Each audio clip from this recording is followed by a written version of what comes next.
নুসরাত ফারিয়ার কন্যায় মেতে উঠল সবাই। উৎসব মানে নিত্য নতুন ছবি আর তার সঙ্গে মন মাতানো কিছু গান।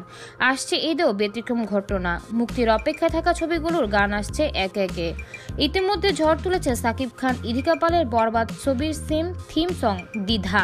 এবার দর্শক শ্রোতাদের মেতে উঠতে দেখা গেল নুসরাত ফারিয়ার জিন 3 ছবির গান কন্যা, যেখানে অভিনেতা সজলের সঙ্গে নায়িকার নাচের ঝলকানি মন কেড়েছে সকলের।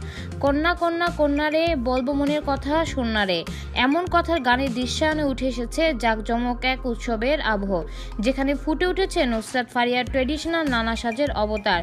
শাড়ি গহনাতে নুসরাতের বাঙালিয়ানা নাচি মনে ধরেছে দর্শকের। এছাড়া সজলও নানা রঙের পাঞ্জাবি কুর্তাতে ফুটিয়ে তুলেছেন তার নাচের দক্ষতা। সব মিলিয়ে এই জুটিকে দেখে মুগ্ধতায় ভাসছেন দর্শক শ্রোতারা। জিন 3 ছবির এই গানটি গত সোমবার সন্ধ্যায় মুক্তি পেতেই যেন ছড়িয়ে গেল ঈদের আবহ। নেটিজনদের অনেকের মন্তব্য, গানটি শুনে ঈদ ঈদ ভাব চলে এসেছে। এখন পর্যন্ত এটাই সেরা গান। রবিউল ইসলাম জীবনের কথার গানটি কণ্ঠ দিয়েছেন ইমরান মাহমুদুল ও দিলশাদ নাহার কণা।